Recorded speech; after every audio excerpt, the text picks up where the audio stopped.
I'm DJ Complexion with Future Beats Records and the Future Beats Show.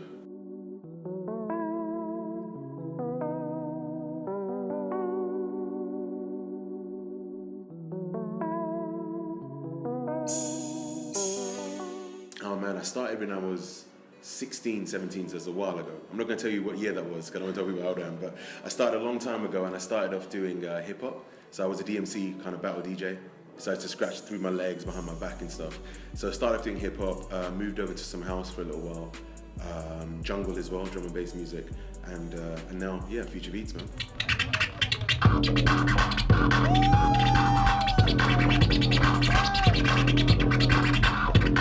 Oh man, so for me, because I DJ quite a lot in kind of regular commercial clubs, obviously money, to get the money and stuff, I have to play a lot of commercial R&B and house. So when I was finished the gigs, I'd always want to listen to like really dope instrumental chill music.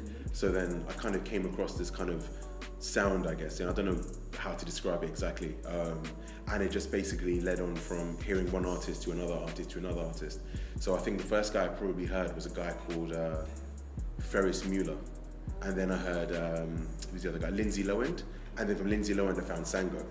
And through Sango I came across Soul Action. I was like, oh my God, there's a whole label that plays this kind of music. So that's how I kind of came across Future Beats music.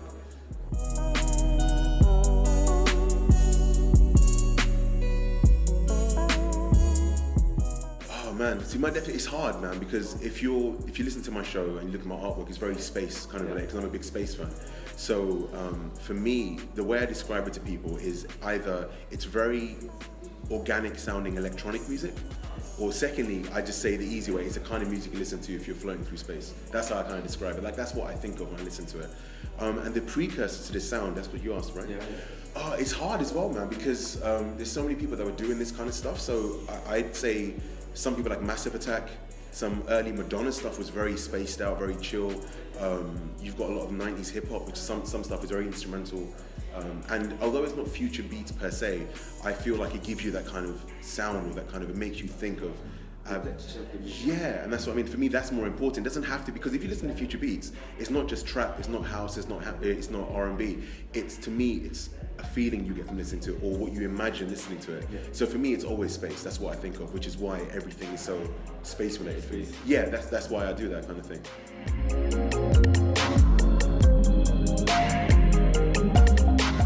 I think it's really exciting because now, if you look at R&B 5 years ago to how it is now, R&B now is a lot of future beats producers are getting placements on tracks. And if you listen to Bryson Tiller, he's got Sango on there. Oshi is doing a lot of big things. Forward Slash is doing a lot of big things. Stu as well, someone who I kind of played on my show years ago, who's Parisian, if I'm not mistaken. Yeah. So these guys are all killing it now, man. And now that whole sound is coming through, and you've got people like Tinashe's early stuff. Jhené Aiko, you could even say, at the start of her career was very kind of future-y sounding. And the sound is definitely coming through, and the quicker the DJ Mustard sound dies out, I'll be happy. Because for me, I really think a good R&B vocalist sounds great over future beats. Even a good rapper sounds great over future beats. So the more people get onto it, it will just blow up. And I feel in the next year or two, people will be getting more album placements, more singles, and even in the UK, you've got people that are now getting bigger radio shows because of this future beat scene. We've just recently sold some music to Puma and Babe, so that would never happen 2-3 years ago. So I'm excited, man. I think it's definitely moving up and up. These eyes, Benz convoys with the wagon on the side. Only big boys keep deuces on the ride. Gucci Chuck Taylor with the dragon on the side. Man, I make a buck. Oh man, so again, I found this music. I used to have a radio show before called The Midweek Meltdown. It sounds so cheesy now when I think of it. And I used to play R&B and hip hop on them. And when I discovered this new kind of music, I was like, this is awesome. I want people to hear this. So I went to my station manager at Westside, 89.6, the station I'm on.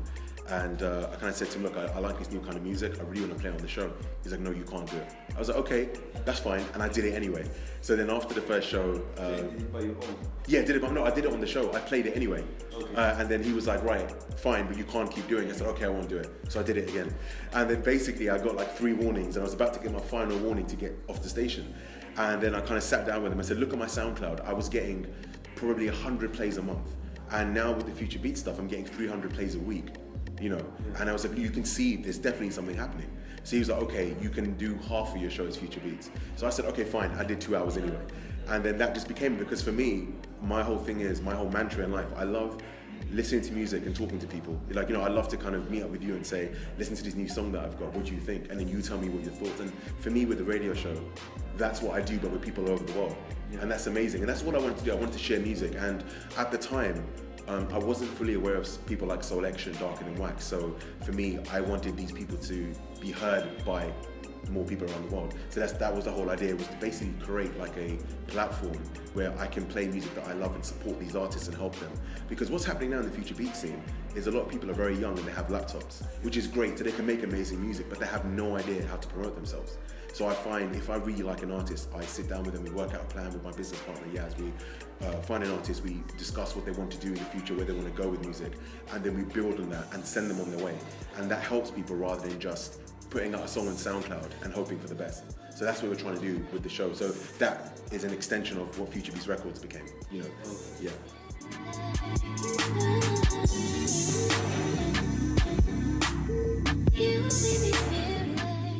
If you're a fan of the show, you know I love drinking tea.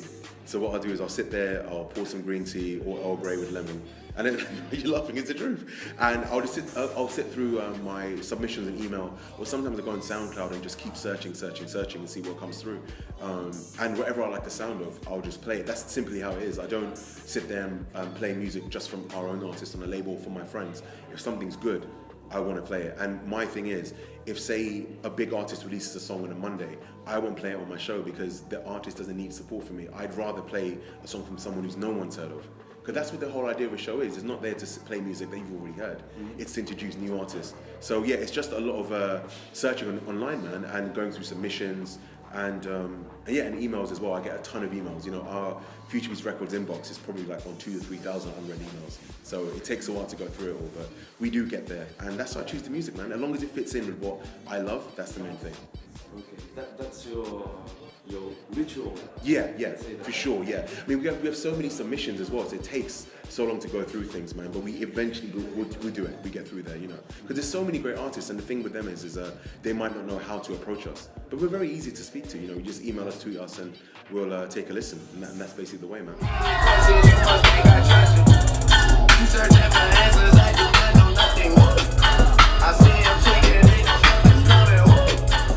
So with Complexion, obviously, they were the first big guys I came across in the scene, because I never knew this scene existed. And when I discovered Sango, I downloaded whole discography, and then I thought, what's his label? And I saw Complexion, like, what are these guys? So I went on, I found Esther, I found Kim, Carmack, all these guys, and the more I started, researching them, I came across people like Joe K, Chronica, all the whole team. So I really admire what they've done. They've definitely been one of the main kind of leaders in this scene. And what we do at Future Beats Records and the Future Beat Show is we're bringing a London sound to it, because I think with London, the music scene is like nowhere in the world. It's very unique, and London is an amazing place. And we bring Future Beats with like a London kind of style, because London has its own swag, its own fashion, its own I guess the city has its own life, and I think no matter where you are in the world, you can't replicate that. So what we're doing with Complexion, they obviously have the radio show on the label, and some people say, we're copying them or doing this, doing that, but even if you speak to people like Joe K, they've co-signed us, they've given us the props, because they know we came up pretty much a few years behind them. So all we're trying to do is, there's no competition or there's no copying anyone, we're just trying to get music out to people. And sometimes if you work together, we work together. If it means putting our own thing, we do our own thing to it, But I think the main thing with us is we have our London sound, our London style, and our London swag, and no one else can do that. If you're from LA, Japan, or anywhere, you can't copy that. And I think that's what we bring with the label and the show. Because even on the show, I talk like I'm talking now. It's a London accent. I use London slang. We dress like we're from London, and that's what we represent. So we work with artists all over the world, but our heart is always London, and that's what we bring. We say Saturn to London is the radio show. That's what we do. So yeah, that's it, man.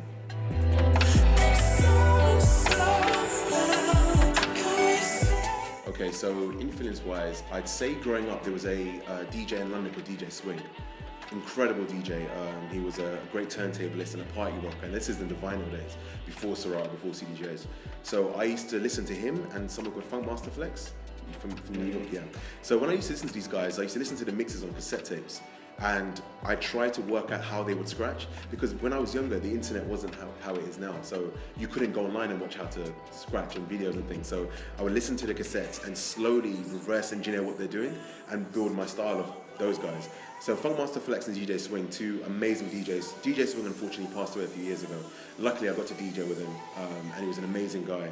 I got the co-sign from him, and like I wish he was around, because I feel like people now, when you have things like controllers and stuff, it's cool, you can do your thing, but I feel like you don't appreciate what old school DJs used to do, you know. And I feel with DJ Swing and Funkmaster Flex, they came up from their time, and that to me is like something that lacks in the DJ scene now. You know, they know how to rock the party. So Funkmaster Flex, DJ Swing for sure, two of my greatest inspirations and people I really want to be like. In terms of who I want to work with, I tell you what, I don't actually have anyone like a big name, but I would love to work with a dope singer and a dope rapper, and make like a project where we're using future beats and R&B singers or some dope rappers, and maybe even some spoken word, man. That'd be awesome, like something to do and bridge the gap between everything. Because what I find is with future beats, because a lot of it's very instrumental, you can't take it to someone and let them listen. Be like, this is cool, but there's nothing to it.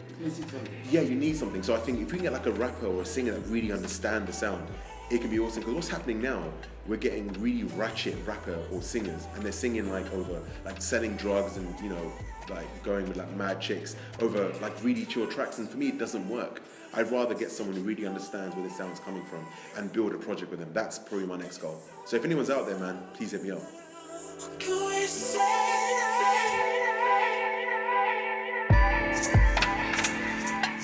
Right, so on Future Beats Records, we've got an amazing project by a guy called Invention. And it's coming out very, very soon. I think the first week of Jan, if I'm not mistaken. First week of February. First week of February is coming out. It's absolutely amazing. We did something with him a while back, and you know, the first single hit like 100K plus plays on SoundCloud. So we've got something really amazing from him coming out. And the great thing with Invention is, he's a very unique guy, man. Like when he makes his music, he actually goes to the forest and records background noise, and he puts it in his music. And he does all his own artwork, and he's someone who's very in touch with Mother Earth, and I feel that comes through in his sound. And it's just a great kind of very lo-fi hip-hop kind of beat tape. So that's coming up, really excited for that to come out. I've got a few things coming up myself, got some really big gigs coming up I'll be announcing soon. Hopefully got some dates in New York. I'm also DJing for a rapper in the UK called Bonkers. He's a grime artist, so I've got some really cool things with him coming up as well. So just keep an eye on my Facebook page, man, and my Instagram. I'll be announcing things. So yeah, man.